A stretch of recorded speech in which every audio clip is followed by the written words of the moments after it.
High বাঙালি, আজ তোমাদের জন্য একটা বার্তা আমার তরফ থেকে। সেই বার্তার শুরুটা আমি এভাবে করব, বিপদে মোরে রক্ষা করো, এ নয় মোর প্রার্থনা, বিপদে যেন আমি না করি ভয়। সত্যিই বোধহয় বাঙালির আজ বিপদে ভয় করার দিন খানিকটা হলেও কম হয়েছে। কারণ বহুদিনের প্রতীক্ষিত বাঙালির হয়ে কথা বলার কোনো একটি সংগঠনকে আমরা ভারতবর্ষের বুকে পেয়েছি বা তারা কাজ করে চলেছে। তারা হলো বাংলা পক্ষ। আজকে বাংলা পক্ষর হয়ে আমি দু তিনটে কথা বলবো, কারণ তাদের থেকে যে সহযোগিতা আমি পেয়েছি সেই সহযোগিতার কিছুটা বর্ণনা আজকে তোমাদের সামনে তুলে ধরব। গত 23শে আগস্ট আমি রুবি ক্রসিং এর জিএসটি ভবনের পাশের পেট্রোল পাম্পে তেল ভরতে যাই। যথারীতি সেখানে একজন হিন্দিভাষী আমাকে পরিষেবা দেওয়ার চেষ্টা করে এবং আমি তাকে বলি যে আমি হিন্দি বুঝি না, তুমি আমাকে বাংলায় পরিষেবা দাও। সে আমাকে বাংলায় পরিষেবা দিতে অস্বীকার করে এবং বিভিন্ন কথাবার্তা তার মধ্য দিয়ে বাংলাদেশি যে বাংলায় কথা বলছে তার জন্য আমি যে বাংলাদেশি সেটা প্রমাণ করার চেষ্টা করে, যেটা আজকে পশ্চিমবঙ্গ সহ সারা ভারতবর্ষেই তার বিস্তার ঘটছে।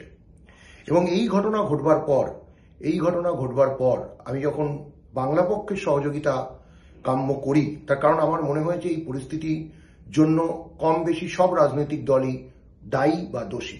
সুতরাং বাঙালির হয়ে কথা বলতে পারে একমাত্র বাংলা পক্ষ। তাই বাংলা পক্ষকে আমি যখনই যোগাযোগ করি তার কিছু সময়ের মধ্যেই তারা আমার সাথে যোগাযোগ করে এবং প্রয়োজনীয় পদক্ষেপ নেয় এবং পরবর্তীকালে আমরা 27শে আগস্ট ডেপুটেশন জমা করি লালবাজারকে ইনফর্ম করে এবং কসবা থানাকে ইনফর্ম করে, এবং পরবর্তী আরো পদ্ধতিতে আমরা এগোচ্ছি।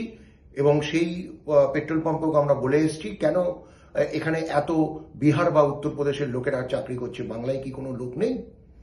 তো এই পুরো সামগ্রিক ঘটনা থেকে আমার একজন বাঙালি হিসেবে যে অভিজ্ঞতা তা খুবই মধুর এবং স্মৃতিসুখর। কারণ আমি একজন বাঙালি যখন কোনো বিপদে সম্মুখীন হলাম এবং বাংলা পক্ষের কাছে গিয়ে পৌঁছলাম, তখন যাদের আমি চিনি না, যাদের আমি জানি না, সেই সব সহযোদ্ধারাও আমার পাশে এসে দাঁড়িয়েছিল একজন বাঙালিকে সমর্থন দেওয়ার জন্য।